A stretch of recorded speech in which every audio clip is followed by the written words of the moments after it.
녀석이라고 컴퓨터가 안 들어오네. 그래서 그 슬라이드 없이 그냥 진행을 해야 될 것 같아요. 그러니까 대부분 책에 있는 거고 핸드아웃에 있거나 책에 있는 거니까 책을 잘 따라오도록 하세요. 봅시다. 우리가 다음 주가 아니라 다음 시간에 첫 번째 중간고사 보기로 했고, 오늘까지 커버하는 내용이 목요일 날 내일 모레 시험 볼 내용일 테니까 될 수 있으면 이제 사람들 다 놀러 갔을 때 수업 듣는 보람이 있어야지. 그래서 지난 시간에 얘기할 때 이제 7장이 옵티컬 인스트루먼트에 대한 거였었고, 뭐가 있었나? 1번 해서 샘플 컨테이너, 2번 소스, 이제 머티리얼에 대한 얘기 있었고, 그리고 소스에 대한 얘기가 있었고, 지난 시간에 주로 했던 거가 3번이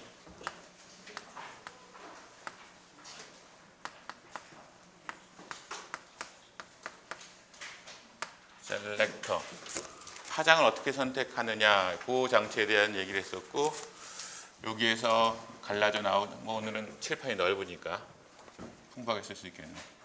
필터도 있었고, 그 다음에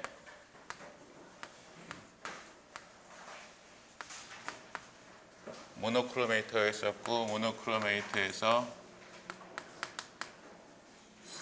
그레이팅 모노크로메이터에 대해서 배웠었죠, 지난 시간에.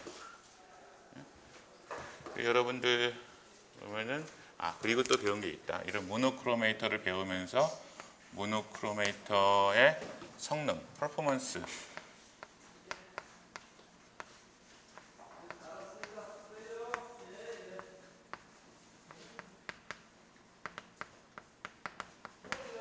캐릭터리스틱스, 과연 A라는 모노크로메이터랑 B라는 모노크로메이터가 어떤 게 더 좋은지, 이거 어떻게 구별할 거냐, 그것도 숫자로 정량적으로 어떻게 구별할 거냐는 걸, 그런 소위 지표를, 퍼포먼스 캐릭터리스틱이 어떤 게 있다라는 걸 얘기했었고, 뭐가 있었어요? 기억나는 데를 한번 얘기해 보세요.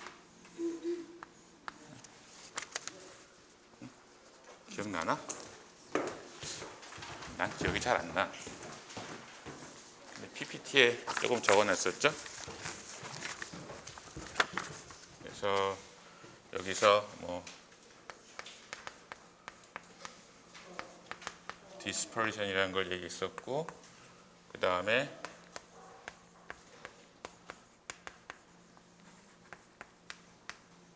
리졸빙 파워, 그 다음에 라이트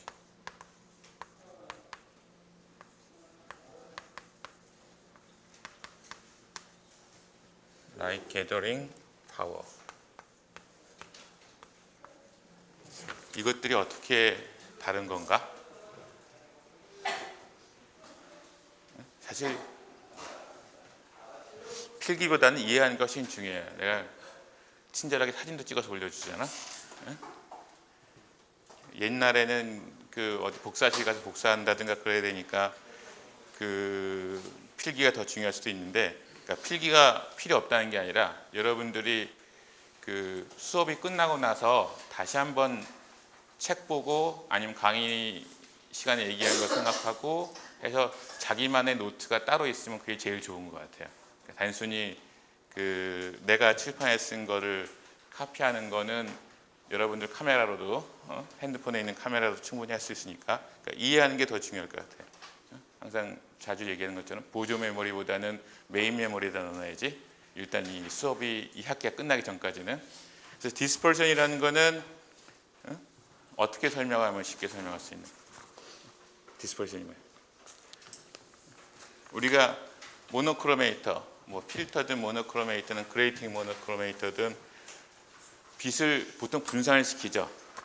분산이 디스퍼션이지. 그러니까 빛을 같은 거리에서 아니면 같은 앵글 변하는, 그러니까 1도가 변하는 동안, 아니면 1mm가 가는 동안에 얼마큼 많은 파장을 퍼뜨릴 수 있나, 이것이 디스퍼션이라고 그랬죠. 그래서 디스퍼션에 또 어떤 게 있었지? 앵귤러하고 리니어 디스퍼전이 있었죠. 앵귤러 디스퍼전이라는 거는 여러분들 책에 요게 조금 불편하구만.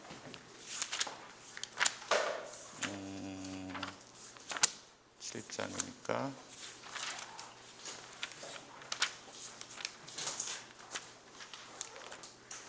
181페이지에 보면은 리플렉션 그레이팅 보면은 그냥 그레이팅이 뭐 이렇게 있고 여기서 들어가서 나간다고 했을 때 이게 얼마나 퍼지느냐. 이게 람다 1, 람다 2, 뭐 람다 3일 때 요 같은 1도가 변하는데 요 람다가 얼마나 많이 변하느냐. 이게 앵귤러 디스퍼전이고, 그 다음에 리니어 디스퍼전은 여기 가서 뭐 여기 또 콘케이브, 그러니까 오목거울이 하나 있고 이렇게 여기서 포커싱이 되죠. 그러면 이게 람다 뭐 1, 뭐 람다 2, 람다 3라고 해서 여기 포컬 포인트가 같고 여기가 y1, y3, 2, y1이라고 그러면은 여기 1mm 정도 이동을 했을 때 거리가 람다가 얼마나 차이가 나느냐. 이게 이제 리니어 디스퍼전이라고 했어요. 그렇죠? 그러면은 리니어 디스퍼전이든 앵귤러 디스퍼전이든 클수록 좋아요, 작을수록 좋아요? 클수록 좋죠. 그러니까 같은 거리에 훨씬 더 많은 값이 이동하면 되겠지. 근데 이거 말고 이때 정의한 게 하나가 더 있었지. 레시프로컬 디스퍼전에서 D 인버스도 있었죠. 그러면 당연히 레시프로컬, 그러니까 D 인버스, 레시프로컬 디스퍼전은 작을수록 좋겠죠. 이건 단위가 어떻게 된다고? 단위가 어떻게 된다고 그랬죠? 지난 시간에 얘기했던 것 같은데. 요 같은 경우에는 기억이 안 나나?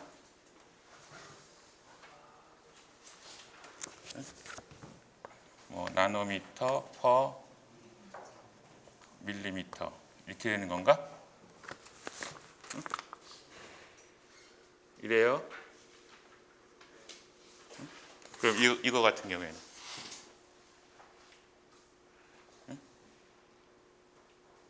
요거는 책에 어디 써 있나? 182페이지 정도 있겠다. 184, 5페이지에 있구나. 그렇죠? 저거는 D의 그 dy 오버 d 람다죠. 그 다음에 리시프로컬은 d 람다 오버 dy 이렇게 되는 거죠.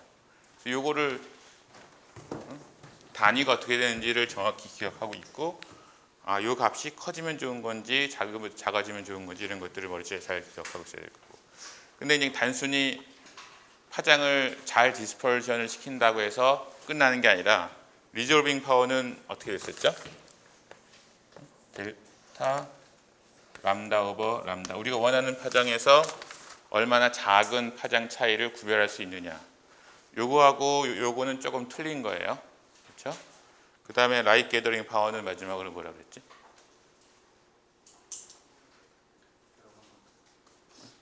처음에 들어간 빛 중에서 나오는 게 얼마나 많이 소위 수율이 얼마나 되느냐 이거지. 그러니까 들어간 빛 중에서 얼마만큼이 엑시트 슬릿이 나오느냐, 엔트라스 슬릿이 들어가는 거가. 그래서 요거는 F 넘버라는 걸 해서 이게 포컬 랭스 F하고 D하고 사이 관계가 됐고, 사실 라이트 게더링 파워는 이 F가 직접 F가 아니라 라이트 게더링 파워는 이 F의 스퀘어에 반비례한다. 뭐 이런 얘기가 책에 있었던 것 같아. 그러니까 모노크로메이터의 성능을 평가할 때는 디스퍼전 하나만 좋아야 되는 게 아니라 뭐 경우에 따라 다르겠지만은 디스퍼전, 리졸빙 파워, 라이트 게더링 파워 이런 것들이 다 좋아야 되는 그런 케이스, 그래야 되는 거예요. 그러니까 여러 가지 파라미터를 맞춘다는 게 쉽지가 않죠. 여기서 보면은 아마 이퀘이션이 책에 써 있을 텐데, 여기 있다. 요거 전체.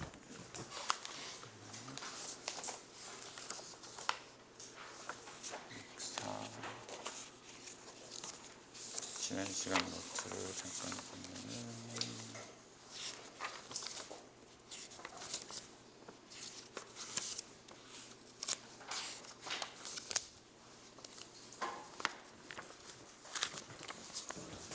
여기 좀 더 추가를 하자면은 여기 레시피컬 D 인버스는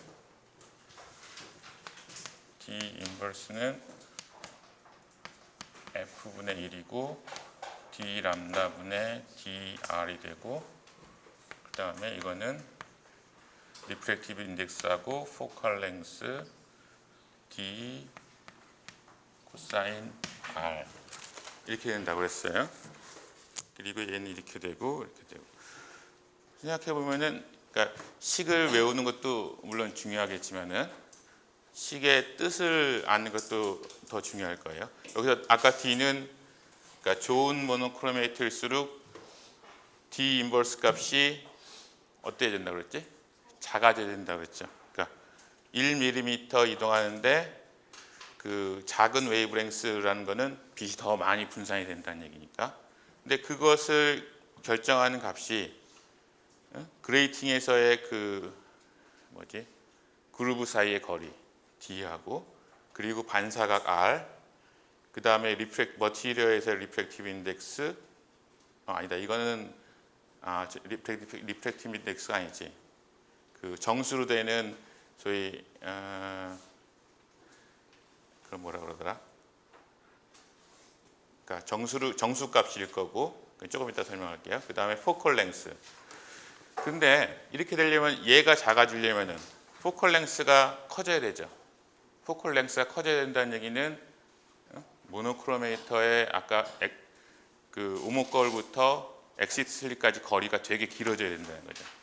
그래서 여러분들 뭐 요즘은 이런 분광기가 되게 조그매지고 그랬는데, 한 10년 전, 15년 전만 해도 뭐 예전에 내가 레이저도 이 방만하다고 그랬는데, 좋은 모노크로메이터, 비싼 모노크로메이터는 그것도 이 방 한 반 정도는 됐었어요. 그러니까 크면 클수록 소위 디스퍼션이 좋은 거고, 더 작은 차이를 구별할 수 있을 테니까. 이게 뭐 1옹스트롱, 2옹스트롱 이런 것도 구별할 수 있을 테니까. 그래서 포컬 랭스를 길게 해주고, 그 다음에 D가 작아져야 되니까 이거는 어떻게 돼요?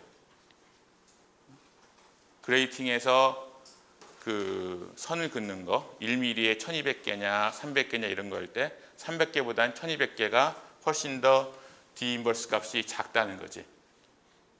아니 300이 더 작다는 거지. 그러니까 이때는 얘가 작아지고 얘가 커지는 게 좋은데, 거꾸로 라이트 게더링 파워 쪽을 본다면은 F가 커지면 커질수록 게더링 파워가 안 좋아진다. 그러니까 F가 작아져야 된단 말이에요. 그럼 여기선 이 F가 작아지려면 포컬 랭스가 짧아져야 되고 D는 또 커져야 되는 거꾸로의 관계가 존재하죠. 그러니까 얘를 좋게 만들려면 또 얘를 떨어뜨려야 되고, 그런 좀 그 모든 조건을 다 만족하기가 쉽지 않은 상태가 돼요. 그래서 웨이브랭스 셀렉터를 할 때 제일 기본적으로 배우는 게 이제 그레이팅 모노크로메이터고, 그리고 그것들 그 평가하는 퍼포먼스 캐릭터리스틱이 이런 것들이 있는데, 이것을 모든 조건들을 다 만족시키는 그러한 모노크로메이터를 만들기가 쉽지는 않은데, 조금 더 가볼까요? 이게 여러분들 책에 보면은 다양한 이거 말고도 몇 가지가 더 있어요.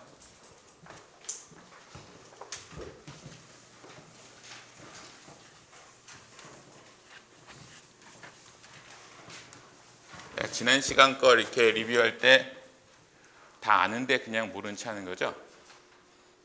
기억은 나죠. 근데 이제 입 밖으로 내기가 좀 아직 쑥스러워서 그런 거지.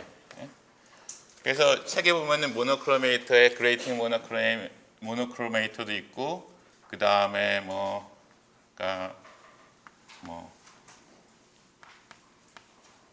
콘케이브, 뭐 홀로그래픽 이런 것들도 있고, 프리즘 모노크로메이터도 있고, 그리고 보통 그레이팅 모노크로메이터, 일반적인 모노크로메이터가 아닌 HLED 이렇게 얘기하는데, 여러분들 책 조금 뒤쪽에 보면은 한 두 페이지 정도 더 가보세요.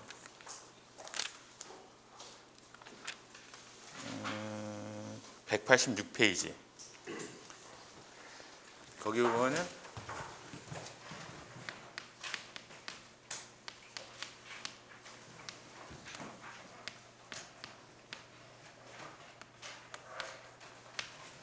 그러니까 이런 시리즈에 뭐 하나가 더 있는 게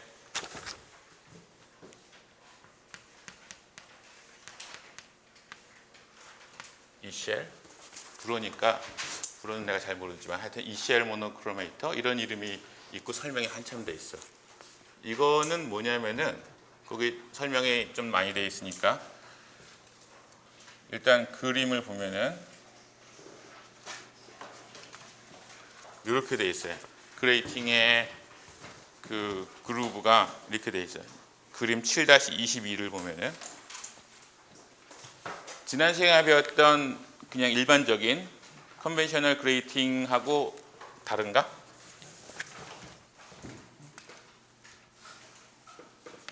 이렇게 되는 걸로 돼 있어. 전에 배웠던 그레이팅 모노크로메이터, 컨벤셔널 그레이팅 모노크로메이터 그림을 다시 보면은 걔네들은 요게 이쪽이 완만하고 이렇게 돼 있었을 거야. 그렇죠? 찾아보면. 그리고 이렇게 들어와서 요 노멀을 기준으로 했을 때 I하고 R하고 상당히 차이가 났고 R 값이 좀 작았었어요. 근데 ECL 모노크로메이터라는 거는 얘가 이쪽 반사가 되는 면이 훨씬 더 가파라. 그리고 반사가 됐을 때 이것을 노멀로 봤을 때 I나 R이나 I와 입사각과 반사각이 거의 비슷해. 이렇게 디자인되어 있는 모노크로메이터인데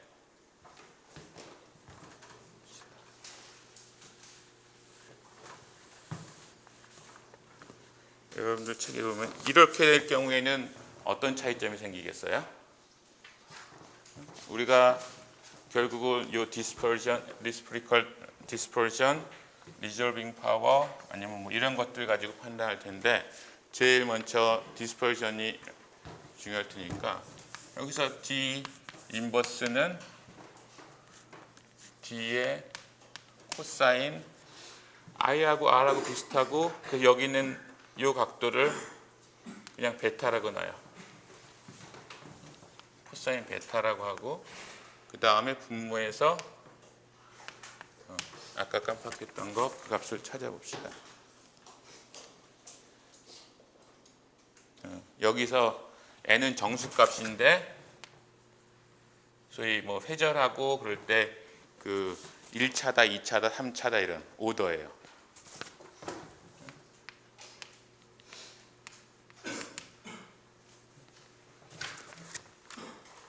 여기서 보면은 일단 베타 값은 이전에 컨벤셔널일 때는 R이 훨씬 더 이쪽에 붙어 있어서 R 값이 작았죠. 그렇죠? 근데 지금은 R이 그러니까 반사각이 입사각이랑 거의 비슷한 상태로 그러니까 그레이팅을 디자인을 한 거야. 거의 들어온 그 각도로 반사가 돼 나가게. 그랬을 때는 여기서 코사인 베타가 어떻게 돼? 전에 코사인 베타 또는 코사인 R에서 R 값이 컨벤셔널 그레이팅에서는 작았죠. 그러니까 이 R이 작으면은 코사인 R은 어때? 크지? 예? 삼각함수 너무 어렵나? 근데 이제 여기 있는 R 값이 그러니까 반사각이 커지면 커질수록 코사인이 이렇게 떨어질 테니까 이 값이 작아지겠죠. 그리고 만약에 포컬 랭스를 똑같이 놔둔다고 했을 때 이 ECR 모노크로메이터 같은 경우에는 전에 컨벤셔널에서는 n이 뭐 1을 주로 썼었어요. 근데 이 n 값을 굉장히 키워주는 거야. 그것을 보기 제일 쉬운 거가 오늘 슬라이드가 없어서 좀 불편하긴 했는데 테이블 7.1을 보세요. 186페이지에.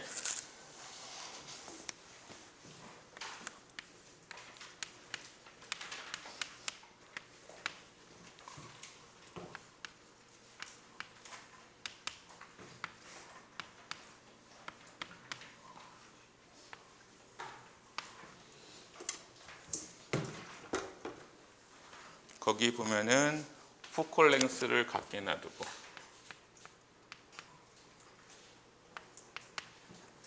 (0.5m)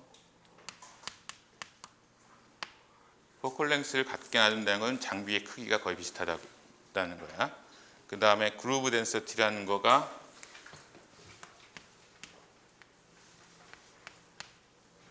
1200하고 79 라인 퍼 밀리미터 79 라인 퍼 밀리미터. 그 다음에 디프렉션 앵글 베타를 10.2하고 63.25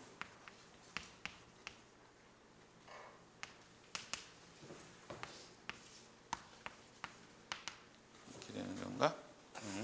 점이 하나만 있어야지. 그 다음에 오더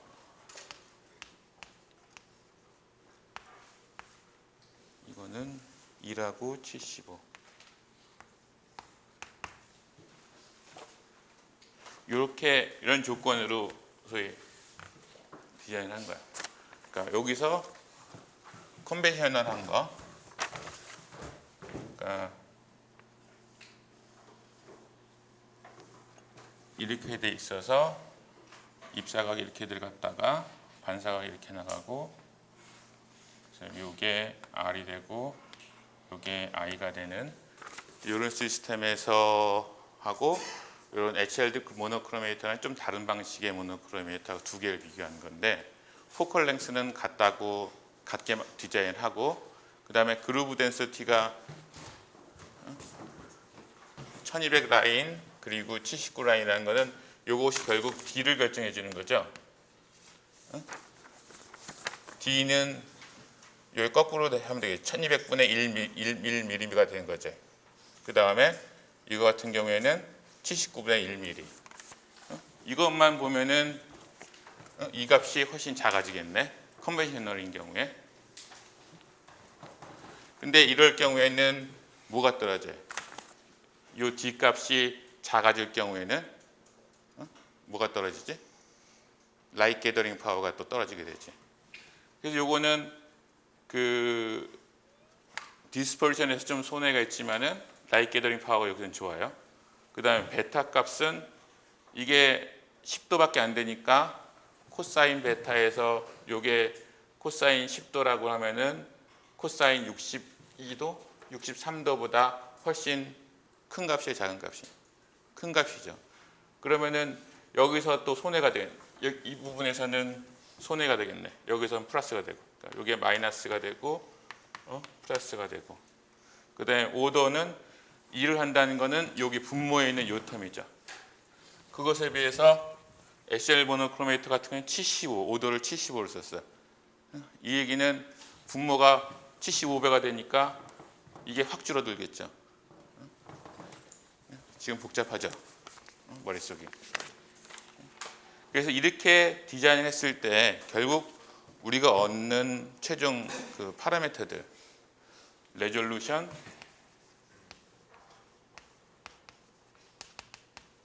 그 다음에 D 인버스, 그 다음에 F. 이 각각이 얼마나 되느냐? 62,400. 근데 여기서 얼마예요? 763000.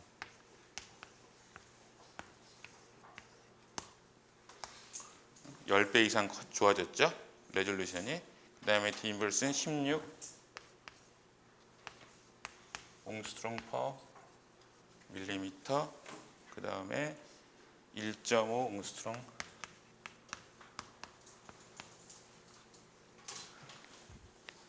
그 다음에 마지막에 F는 9.8, F 오버 8.8.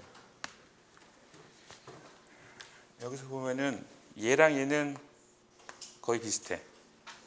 컨벤셔널이나 HL이나 소위 라이트 게더링 파워는 비슷하게 맞춰졌고, 얘는 같고, 지금 요 세 가지가 변화시키면서 이 레졸루션이나 아니면 레시피리컬 디스퍼션을 바꾼 거예요. 근데 얘가 이쪽이 훨씬 좋죠. 이것도 이게 그러니까 숫자가 작으니까 좋은 거죠. 네? 이 차이가 어디서 나온 건가?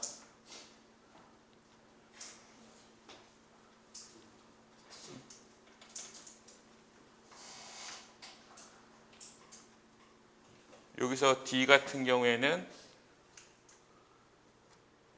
그러니까 D가 만약에 그루브 덴서티가 아니라 그 그루브 사이 간격을 따진다면은 1200 분의 1이 여기일 거고 79분의 1일 거예요. 이거를 만약에 여기다 집어넣어 봅시다. 그러면은 HL이 훨씬 불리하지. 그럼 이게 주요한 원인은 아니야. 그러니까 디스퍼션을 좋게 만드는 데는, 디스퍼션을 좋게 만들기 위해서는 이 베타가 큰 기여가 있어요. 코사인 10도보다 코사인 63도가 얼마나 작아요? 코사인 10도가 들어갔을 때보다 코사인 63도가 들어갔을 때 D 인버스 값이 확 줄어들죠. 별 반응이 없는데? 코사인이 너무 어렵나? 그 다음에 오더가 1에서 75로 증가시키니까 분모가 75배가 커졌으니까 또 확 줄어들었고.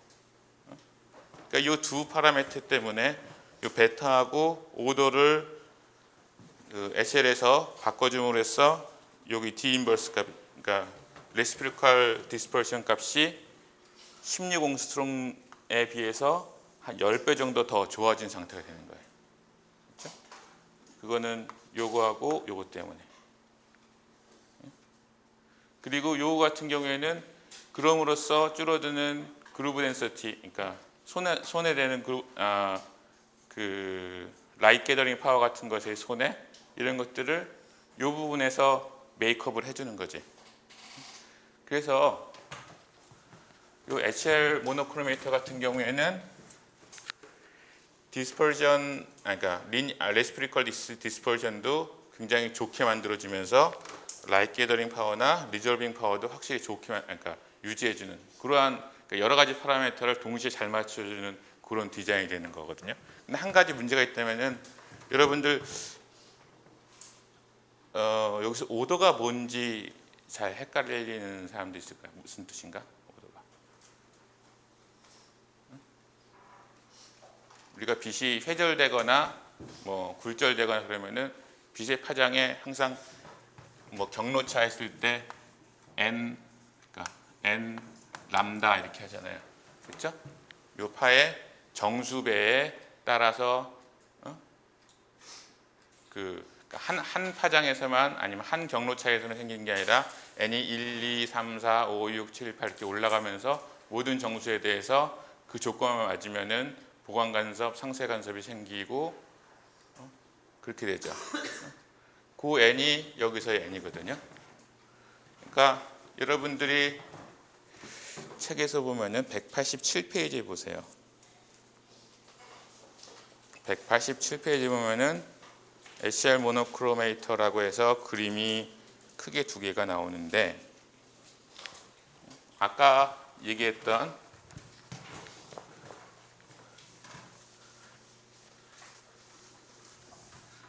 우리가 모노크로메이터 조건할 때 n 람다는 뭐 2D sin i 플러스 sin R이었나?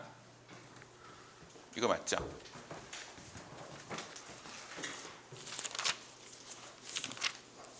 그런 거 실수만 있어. I 플러스 R 2D가 아니네. D네.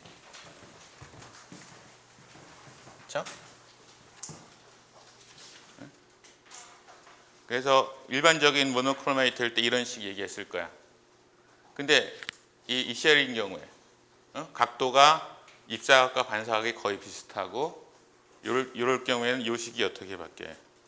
I하고 R이 거의 비슷해지니까 N 람다는 2D 사인 베타가 되겠네. 그렇죠? 그러니까 사인 베타, 그러니까 이 입사각이나 반사각 베타하고 요 그루브 사이의 간격 D의 곱에다가 2배 해준 거가 그 이 파장의 정수배가 되면은 그때 그러니까 그 파장에 대해서 그 구분을 해줬으니까 그 파장이 그 각도, 이 각도로 나가게 되는 거예요. 근데 여기 n이 1일 수도 있고 2일 수도 있고 뭐 75일 수도 있고 그런 거 아니야. 그러니까 여기서 쭉 나가서 맺히는 데는 람다도 있지만은 1람다도 있지만은 2람다 뭐 그러니까 n이 그러니까 오더가 뭐 1, 2, 3, 75, 뭐 100 여러 가지가 다 섞여 있게 돼요.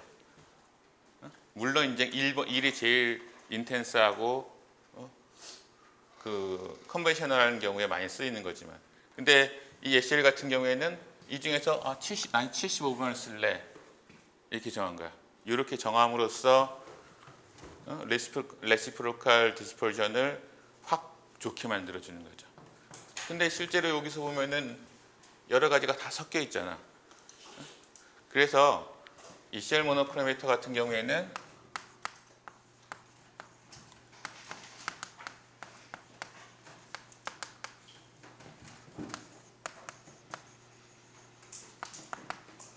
두 번째로 디스퍼전 해주는 게 하나가 더 들어가요. 싸하고 조용하네. 그 여러분들 책에 187페이지에 보면은 SL 그레이팅이 있고, SL 그레이팅이라고 위에 있는 게 요 그레이팅일 거고, 거기서 그림의 아래쪽에 프리즘이 하나 더 있죠. 그래서 이쪽에 프리즘을 하나 더 둬. 근데 내가 이 칠판에는 정확히 그리기가 좀 힘들지만은 이 SL 그레이팅에서 반사되는 빛하고 이 프리즘에서 분산시키는 것하고는 각도가 90도가 틀어져 있어요.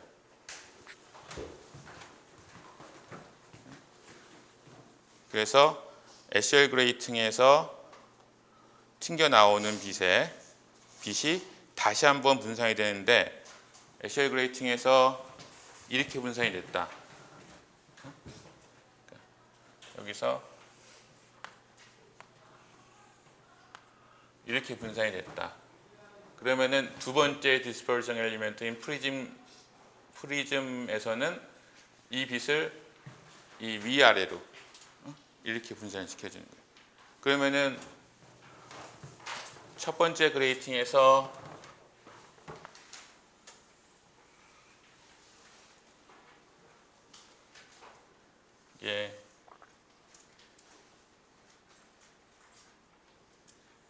책에 있는 그림을 그대로 그리는 게 낫겠다.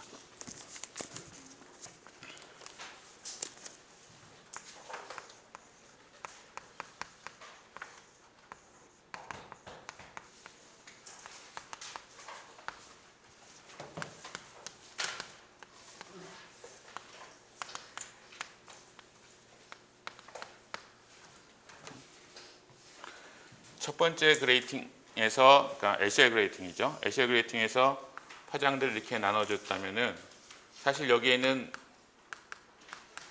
오더가 여러 가지가 막 섞여 있는 상태예요. 근데 두 번째 그레이팅인, 두 번째 디스퍼싱 엘리먼트인 프리즘, 어떤 때는 여기도 그레이팅이 들어갈 수도 있는데, 여기서 이거를 이쪽 방향으로 오더가 n equal 뭐 1인 거부터 시작해서 뭐 75다 118이다 막 이렇게 해서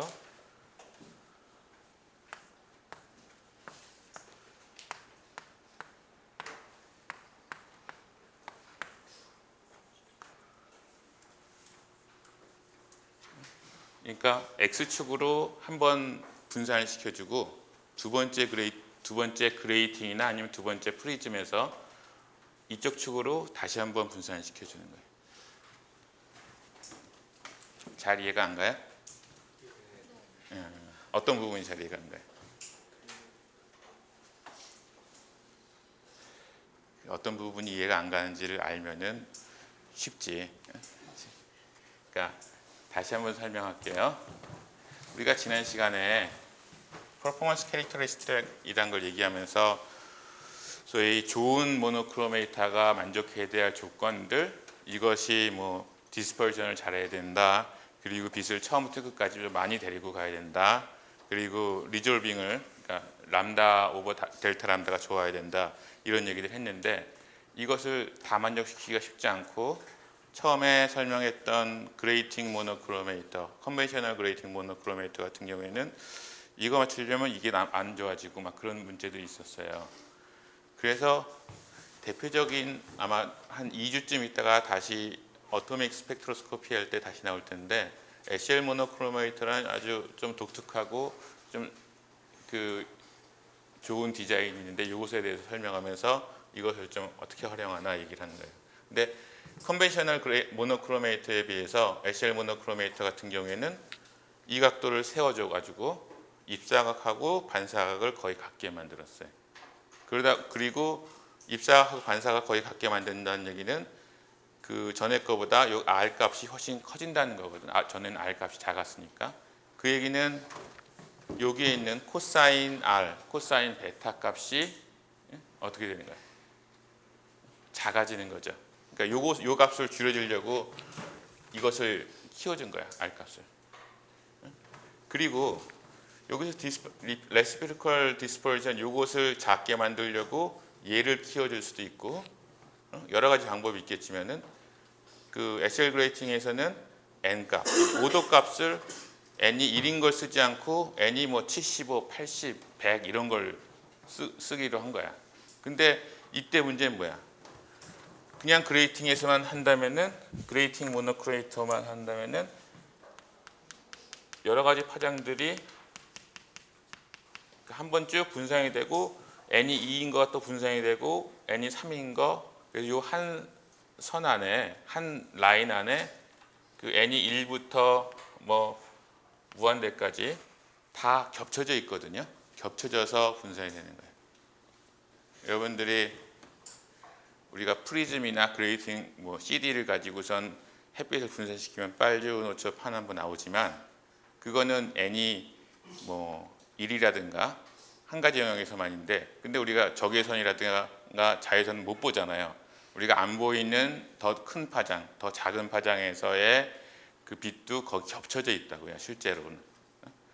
그래서 이게 그레이팅 모노크로메이터, 그레이팅을 한 번만 써가지고선 디스퍼션 할 경우엔 이 오도가 2, 3, 4, 5 이런 것들이 다 겹쳐져 있는데 여기다가 여기서 n을 하이 오더 n을 쓰기 위해서 세컨더리 디스퍼싱 엘리먼트 이 경우엔 프리즘이죠. 프리즘을 하나 더 놓은 거지. 그레이팅을 하나 더 놔도 되고 그래서 얘를 1차원적으로만 빛을 디스퍼션 시킨 게 아니라 한 번 디스퍼션 시키고 그리고 이 오도에 따라서 다시 한번 이쪽을 분산시켜 주는 거예요. 2차원적으로 그 펼쳐 놓으니까 예전에는 구분하지 못했던 것들 뭐 n이 75일 때의 요 파장을 이런 걸 구분하는 게 훨씬 쉬워지게 되겠죠. 그래서 이렇게 했을 경우에 레시프리컬 디스퍼션이 굉장히 작게 유지할 수 있고 그러면서도 여기서 포컬 랭스에서 손해 하나도 안 받고 그 다음에 여기서 그루브 덴서티에서 훨씬 더 그 마이너스가 됐는데도 불구하고 훨씬 좋은 레졸루션 그 다음에 훨씬 좋은 레시프리컬 디스퍼션 그리고 비슷한 수준의 그 라이트 게더링 파워 이런 것을 성능을 가지게 되는 거지. 그래서 요거는 일단 이러한 개념들을 어떻게 사용하느냐 이것을 위해서 설명하는 거고, 그리고 다다음 주 아니면은 챕터 한 2개인가 후인 것 같아요. 어토믹 스펙트로스코피 할 때 이 SL 모노크로메이터가 자주 나와요. 그래서 그때 또 설명을 하게 될 거예요. 이제 어느 부분이 잘 이해가 안 가는지는 캐치가 돼요?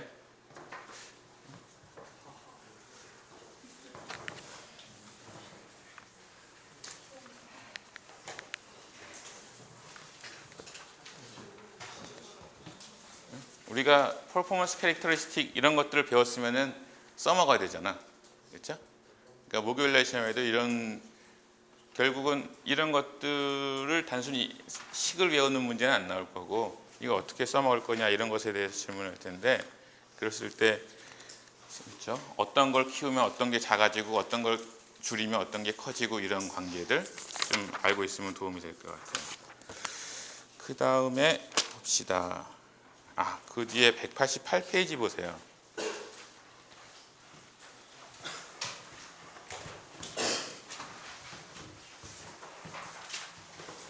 우리가 그레이팅 모노크로메이터 얘기하면서 거의 대부분의 특성들이 그 그레이팅이 어떤 거냐에 따라서 좌우가 많이 되죠. 그렇죠? 여기서 D 값이라든가 아니면 여기서의 뭐 리스프리컬 디스퍼전 값이라든가, 그러니까 D 값. 그 다음에 모노크로메이터 자체가 관련된 거는 아마 포컬 랭스가 좀 관련이 돼요. 그 오목 렌즈에서 오목 거울에서 그 엑시트 슬릿까지. 근데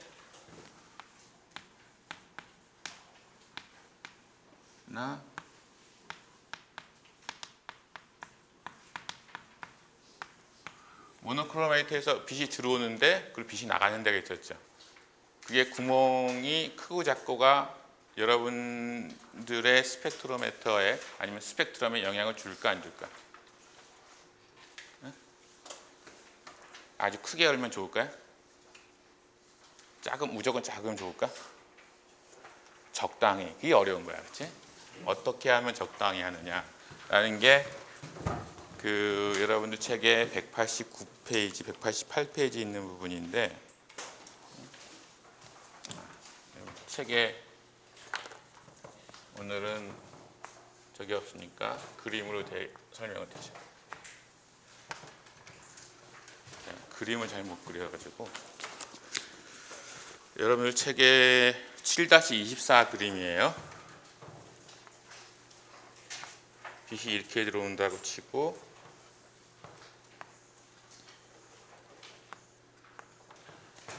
그다음에 치고 여기 이제 람다 2, 람다 3, 람다 1 해서 여기 엑시트 슬릿하고 엔트런스 슬릿이 같다고 일단 가정을 하고, 여기가 엑시트 슬릿이고 빛이 이렇게 이 구멍을 통해 들어오면은 이런 쉐입을 가질 거예요. 이때 중간 높이에서의 이 위드스를 이펙티브 밴드 위드스라고 해요.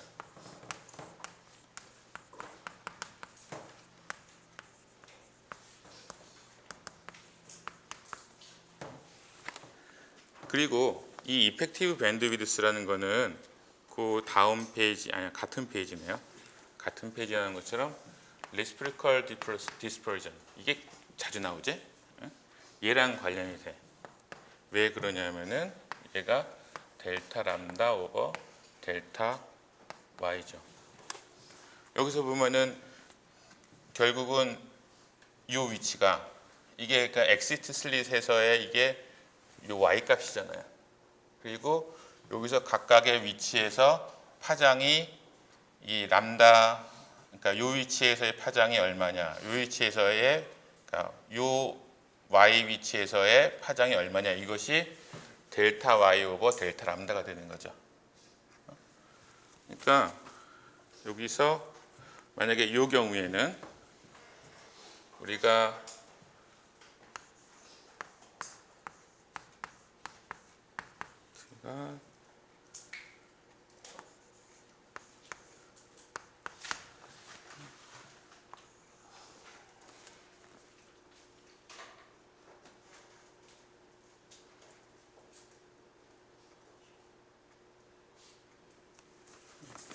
여기서의 요게 그 위드스, 그러니까 슬릿 위드스가 되는 거고, 이펙티브 밴드 위드스, 그러니까 그 요 위치에서 요 우리가 이제 스펙트럼이 요 파장에 대한 나타났을 때 요 중간 높이에서의 그 선폭, 이거는 델타 람다 이펙티브가 되고, 그 경우에 슬릿 위드스 요 거리가 이제 y가 되겠죠. 요것이 w가 돼서 w하고 d 인버스, 그러니까 레시프리컬 디스퍼전하고의 곱이 이펙티브 디스퍼전이 될 거예요. 아니, 이펙티브 밴드 위드스가 될 거예요. 이 얘기는 어떻게 되는 거예요? 요걸 얘기하기 전에 그 다음에 있는 그림 한번 볼까? 7-25를 보면은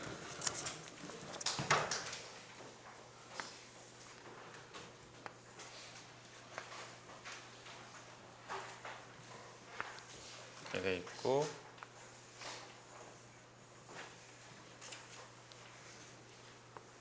이런 그림이 있죠.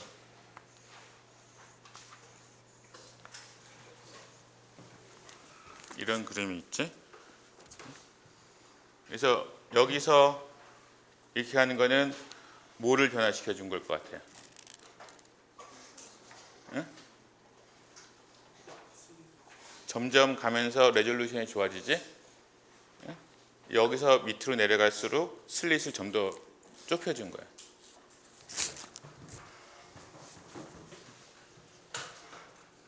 그러니까 여기에서 슬릿 위드스 W를 줄여주면 줄여질수록 같은 레시프리컬 디스퍼전을 가지고 있는 장치에서도 이펙티브 밴드 위드스가 줄어들으니까, 원래는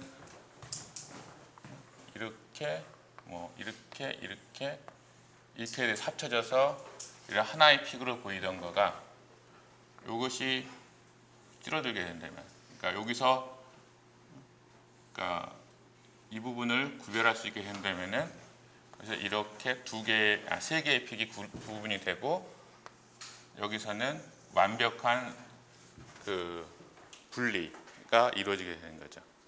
요거는 결국은 이펙티브 밴드 위드스는 슬릿 위드스, 그러니까 엑시트나 그러니까 보통 엑시트하고 엔트런스 슬릿을 같게 놓으니까 엑시트 슬릿의 위드스가 작아지면 작아질수록 이제 이펙티브 밴드 위드스가 작아지게 되는 거죠. 그래서 그 밑에 있는 뭐 example 7.2, 7-2 같은 문제도 여러분도 한번 풀어보면은 슬릿 위드스가 엑시트 슬릿 위드스가 이펙티브 밴드 위드스에 어떻게 영향을 미치고, 그래서 결국은 스펙트럼에 어떠한 영향을 미치나, 이런 것들을 이해할 수 있을 거예요.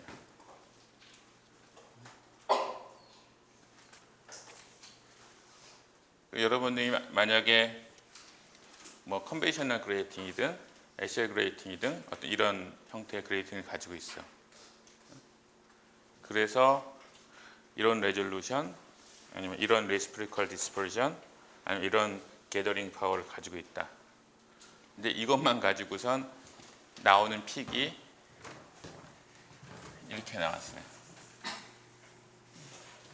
그러니까 여러분의 돈이 충분히 많지 않아서 아주 좋은 그레이팅 엘리먼트를 사지 못했어. 저렴한 걸 가지고 있다. 그러면은 그 다음에 최후를 쓸 수 있는 방법은 슬릿을 좁히는 방법이 있겠죠. 그렇게 되면 여기서 이렇게 그 성능이 향상될 수도 있겠지. 근데 이렇게 됐을 경우에는 뭐가 나빠질까?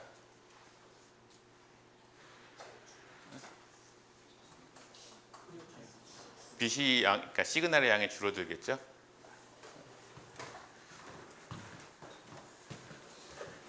그래서 챕터 7 같은 경우에는 어떻게 보면 앞으로 계속 나올 부분이거든요. 왜냐하면은 어토믹 스펙트로스코피나 아니면은 몰레큘러 스펙트로스코피 할 때 결국은 이 그레이팅이나 웨이브랭스 셀렉터라는 개념이 제일 중요하고, 거기서 어떤 걸 선택하느냐에 따라서 다 다른 특성들을 보이기 때문에 그래서 그런 부분들을 알면 되고 그 다음에 봅시다. 그 다음이 아마 디텍터 부분인데 디텍터 부분은 여기에 설명이 되게 많이 되어 있긴 한데 이 부분은 내가 구체적으로 말을 많이 안 할 거예요. 여기에 이제 뭐 4번 뭐 아니면 트랜스듀서 하나 정도 그 여러분들 핸드아웃에 보면은 뭐 여러 가지 종류의 트랜스듀서 설명이 몇 개 나오죠. 그리고 책 192페이지에 7.27 보면은 Relative Response of Various Type of Photoelectric Transducer에서 뭐 이런 그림 나올 거예요. 요 그림 7.24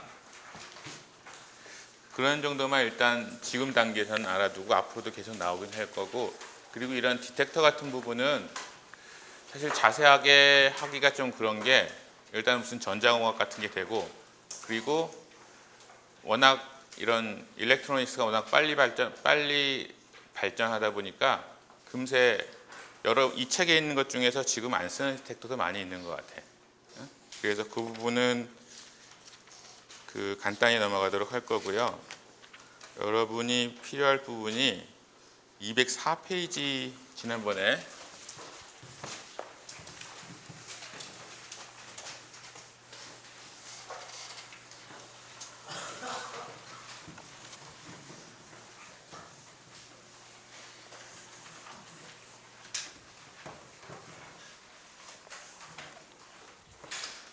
확실히 슬라이드가 없으니까 진도가 늦게 나가고 설명이 조금 쉽지가 않네.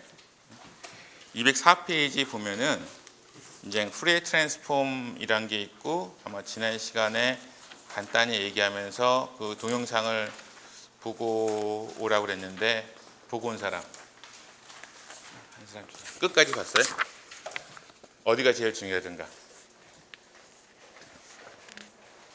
간섭. 아니 그러니까 처음부터 끝까지 보면은 몇 분부터 몇 분까지 제일 중요한 것 같아요. 맞아요. 나 쭉 보다 보니까 끝까지 보려면 좀 인내가 필요하겠구나 이런 생각 들더라. 거기 보면은 맨 끝에 끝에서 한 2분 그 정도의 실제적으로 필요한 부분이 나오고 그 앞에는 얼라인하는 부분들이 많이 나오는데 이 앞에 이런 옵티컬 인스트루먼트의 이런 것들은 대부분이 가정이 그 스펙트럼을 그 프리퀀시 단위로 아니면 파장 단위로 얻는다고 생각을 하는 거예요. 이렇게 있으면은 이게 람다가 되든가 아니면 프리퀀시가 되든가 이렇게 되고서 이제 어떤 인텐시티라든가 아니면 뭐 이런 것들을 측정해서 스펙트럼이 뭐 이렇게 나온다. 이것을 얻는 건데 그리고선 이것을 뭐 스캔을 해서 얻든지 아니면 여러 번 어케이션에서 에버리징 하든지 그렇게 하는데 사실 이런 게 대부분이긴 하지만은 여러분들 많이 들어본 FTIR, FT, NMR 등등 FT라는 단어가 들어가는 게 꽤 있어요. 그리고 특히 뭐 유기라든가 아니면 무기 합성 같은 거 하는 사람들은 반드시 쓰는 툴이기도 하고 그럼 얘는 사실 이쪽에 있는 이런 그레이팅, 뭐 프리즘 뭐 이런 것들이랑은 전 컨셉이 틀려. 얘는 시그널을 이렇게 얻는 게 아니고 이쪽이 시간축이에요. 여러분들 책에 몇 페이지 나오나?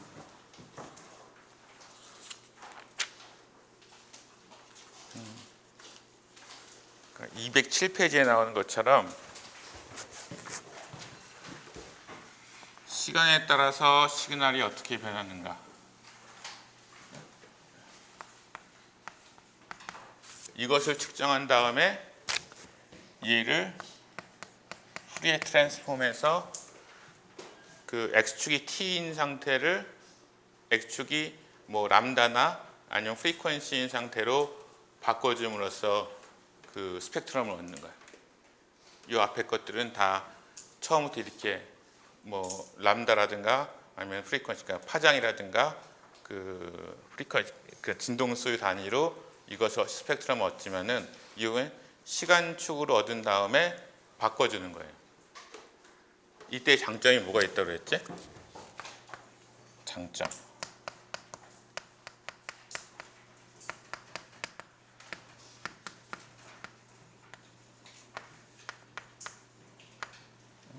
일단 이 안에는 좀 복잡한 이런 거울이나 그레이팅 이런 게 거의 별로 없어요. 그러니까 처음에 들어간 시그널이 소스에서 나온 빛이 거의 대부분이 그 디텍터 쪽으로 갈 수가 있어. 그러니까 시그널 투 노이즈가 좋다는 얘기죠.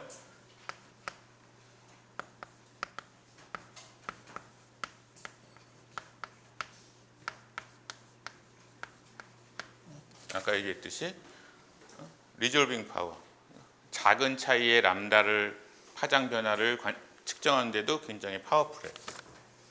그 다음에 세 번째가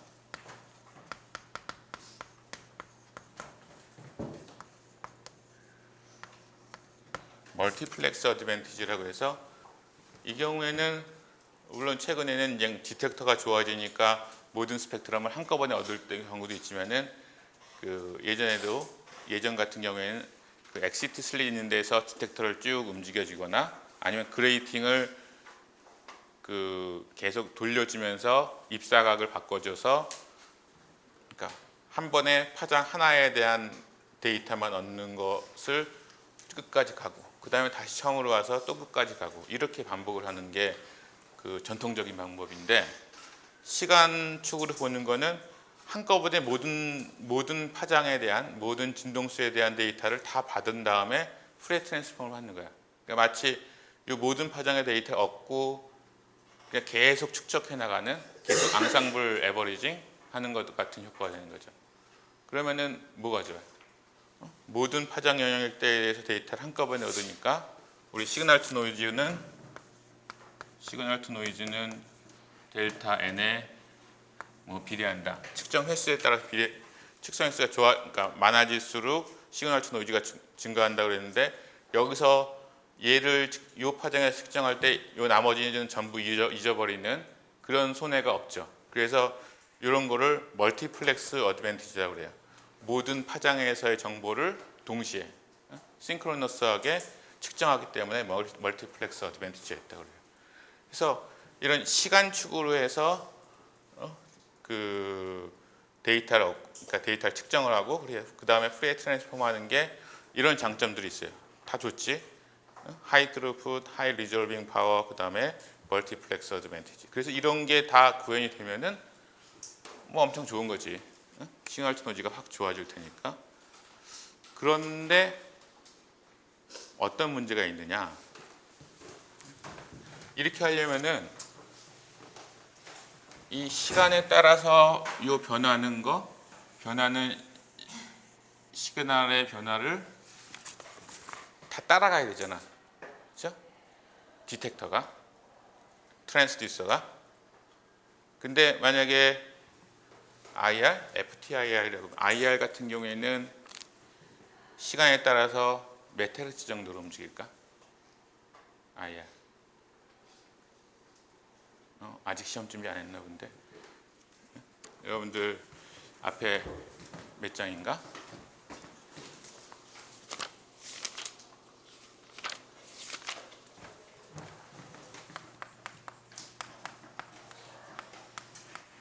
적외선 같은 경우에는 10의 뭐 11승에서 뭐 10의 14승 또는 뭐 조금 뭐 왔다 갔다 할 수 있지만은 한 10의 13승 정도는 돼야 된다는 거야.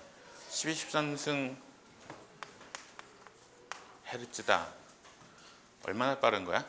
1초에 10의 9승이면 1억 번이고, 그렇죠? 10의 12승이면은 만약에 피코세컨, femtoseconds 이런 걸로 하면 한 피코세컨 정도는 돼야 되는 거지. 트랜스듀서가 지금도 그렇지만은 예전에 10년 전, 20년 전에 그러니까 IR 시그널 같은 경우에는 이렇게 왔다 갔다 시간으로 만약에 측정한다면은 이게 피코세컨 정도는 된다는 거예요. 피코세컨, 펜토세컨 정도 되는 거예요. 그럼 트랜스듀서가 이거를 다 따라가 줘야 되잖아. 따라가지 못할 경우에는 원래 시그널은 이런 거였는데 트랜스듀서가 느린다든가 그러면은 뭐 그냥 이렇게 디텍터가 나올 수도 있겠죠. 그러니까 예전에 문제가 얘가 이렇게 이게 시간축으로 해서 측정을 해서 후레 트랜스폼 하면은 이런 장점들이 많이 있는데 인프라레드, 뭐 NMR, 아니면 파리 인프라레드가 처음에 시작된 건데 이런 영역에서 하려고 그러면 너무 빠른 거야. 그래서 트랜스듀서 따라가지 못해. 그래서 사람들이 또 그냥 다른 방법을 이걸 후레 트랜스폼을 했으면 좋겠는데 어떻게 할 수 있을까?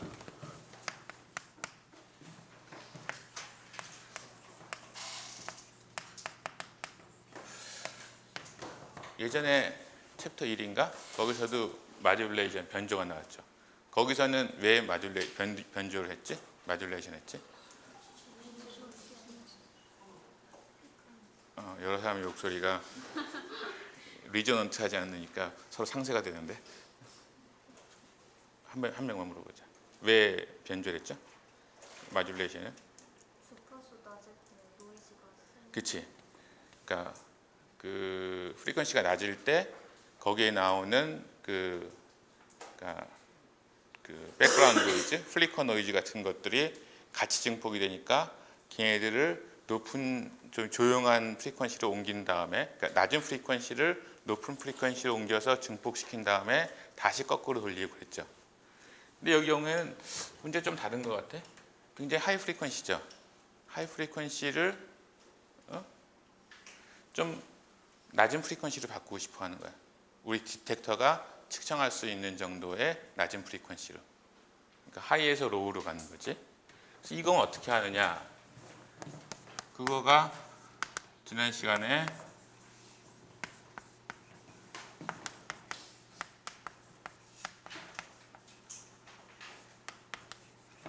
마이켈슨 인터페로메터라고 그 동영상을 보라고 했던 게 이게 요 마듈레이션을 해주는 장치예요. 앞에 그 초반에 나왔던 그 마듈레이션, 노이즈를 줄여주기 위한 마듈레이션에서는 뭐 락인 앰프 이런 게 있었죠. 락인 앰프. 근데 여기서는 이 마듈레이션을 해주는 거가 마이켈슨 인터페로메터예요.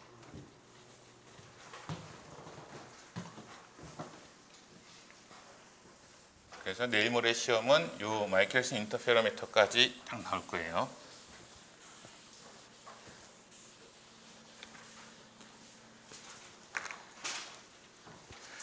이런 거 하는 사람들 보면 참 똑똑한 것 같아. 이게 그림이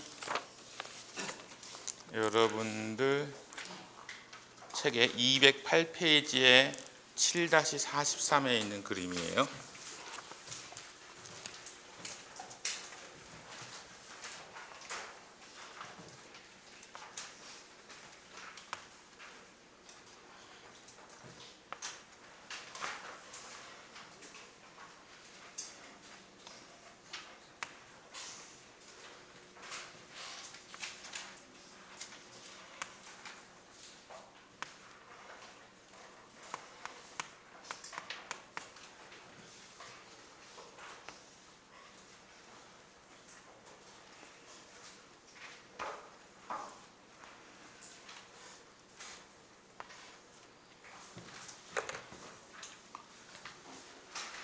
여기가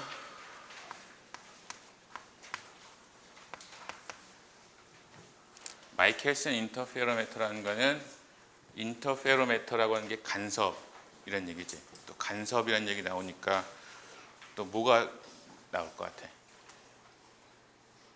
빛의 회절, 간섭 이런 거 할 때 항상 나오는 게 경로차 뭐 이런 거 나오죠. 그래서 이쪽에서 소스 람다가 있고 소스 람다는 아마 적외선 영역일 거예요. 그러니까 프리퀀시가 뭐 10에 한 12승, 13승 이렇게 되는. 그래서 얘를 직접 디텍터 여기서 나오는 시그널을 샘플이 여기 있구나.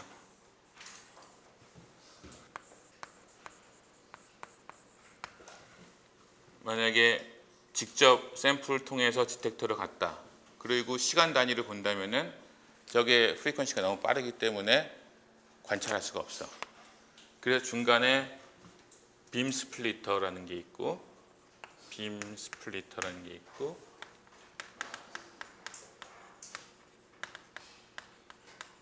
고정된 거울,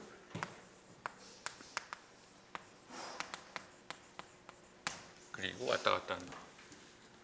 여기서 빛이 이렇게 한 다음에 이 오목 거울은 예전에 그레이팅 모노크로메이터처럼 빛을 평행하게 해주기 위해서 이렇게 보내는 거예요.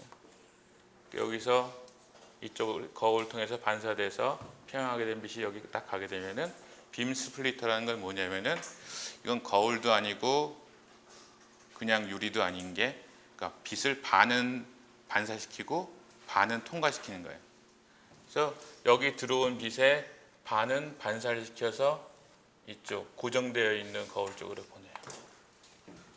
그리고 나머지 반은 거울이 아니라 그냥 유리처럼, 투명한 유리처럼 통과시켜서 이쪽으로 보내요. 그러니까 여기 빔 스플리터를 중심으로 해서 그 빛이 두 가지 다른 길로 가죠. 그러니까 경로차 얘기할 때는 결국은 얘하고 일로 갔다가 오는 애하고 일로 갔다 오는 애하고 어떻게 달라지느냐 이걸 따질 거란 말이야. 근데 이쪽은 고정된 그러니까 이 거리가 일정하다는 거야. 픽스드 미러라는 거는 여기서부터 여기 거리가 일정하고, 이쪽에 다른 한쪽에는 거울을 움직일 수가 있어요. 왔다 갔다 할 수가 있어요. 그래서 만약에 여기서부터 여기까지 거리가 m이다. 무빙 미러까지의 거리가 m이고, 정확히 그리지 못했지만은 픽스드 미러까지 거리가 f다. 그러면은 m하고 f의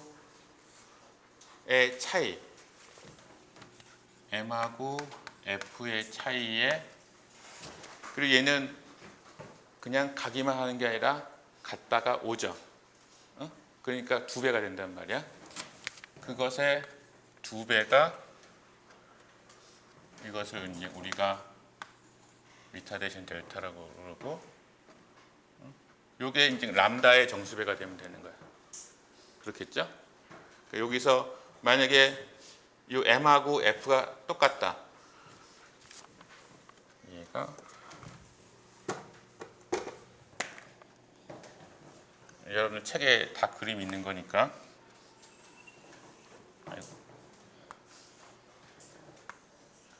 여기 델타라고 되어 있는 거가 뭐 리타데이션 뭐 이렇게 얘기하는데,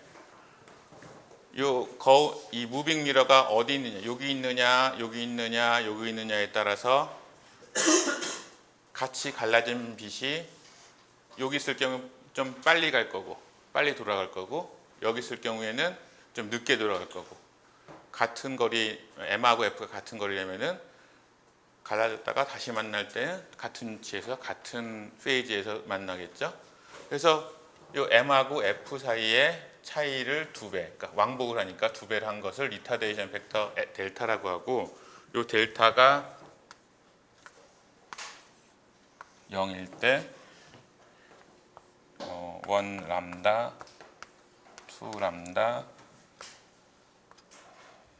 마이너스 1 람다, 마이너스 2 람다 이렇게 된다고 치고, 그리고 이것을 거울에서의 여기가 0이고 위치가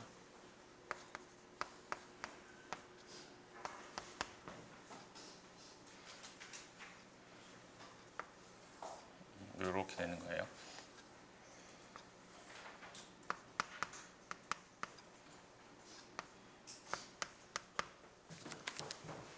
그러니까 이 무빙 미러의 위치가 이 소스의 빛에 2분의 1 람다가 되는 위치가 되면은 그것의 2배가 되는 것이 1 람다에 해당하는 리타데이션이 되는 거고. 그럼 이 경우는 어떻게 되겠어요? 그러니까 요 값이라는 것은 결국은 이쪽으로 갔다 오는 비트하고 이쪽으로 갔다 오는 비트하고 사이에 경로차가 되는 거니까 이것이 람다의 정수배가 된다. 그럼 그때 보완 간섭이 일어나겠죠. 0일 때 아이고 잘못 그랬다.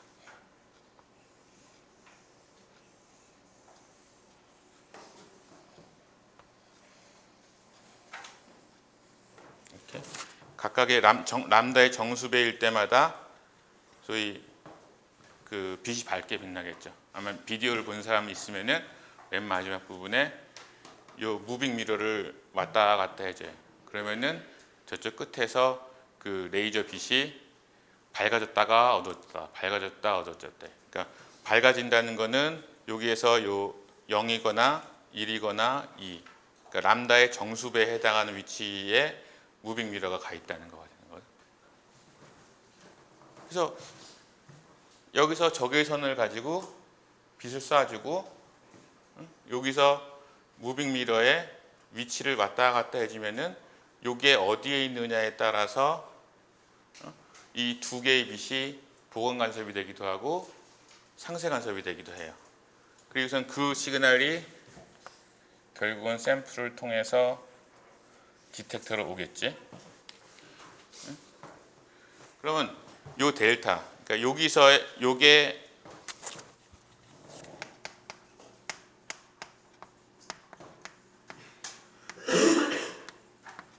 인터페로그램, 간섭 뭐라 그랬나? 간섭계도 아니고 간섭도. 하여튼 이 마이켈슨 인터페로메터라는 것이 여기서 서로 간섭 요 두 개의 빔 스플리터로 빛을 두 가지로 나눈 다음에 이 하나의 무빙 미러가 움직여지면서 간섭을 일으켜주는 거거든요. 그래서 이 결과로 나오는 이 델타에 의한 이 프리퀀시의 변화, 빛의 세계의 변화를 이 인터페로그램이라고 얘기해 주는 거예요. 여기 가지고, 그러니까 요거는 결국 요 디텍터에서 얻는 정보지.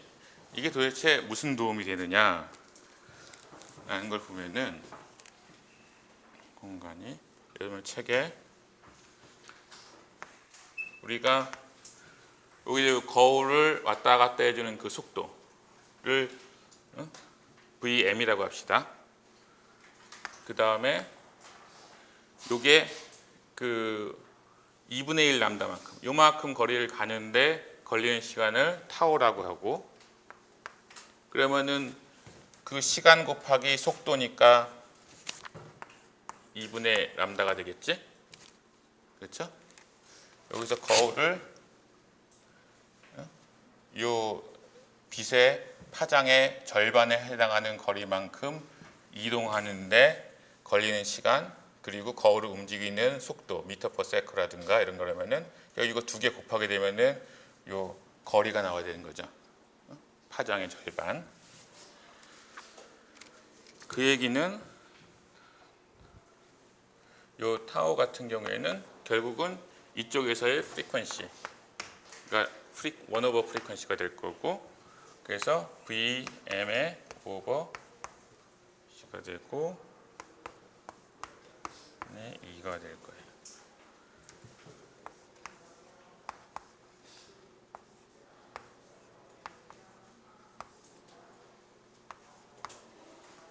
이렇게 될 거예요.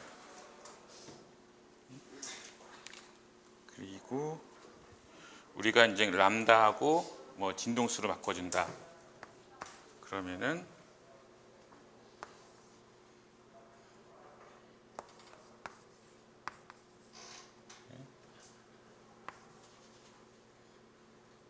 C 이렇게 되겠네.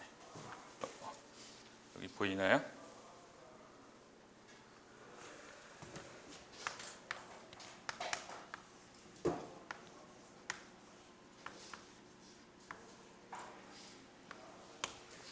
그러니까 결과적으로 나온 식은 이렇게 나온다는 건데, 여기서는 C하고 V는 이거는 이제 그 요 람다에 해당하는 프리퀀시, 그러니까 10에 뭐 12승, 13승 되는 적외선의 프리퀀시가 될 거예요. 그리고 미러를 움직이는 속도. 이건 우리가 알 수 있는 값이죠. C는 광속이니까 상수고, 이 F는 여기서의 프리퀀시예요.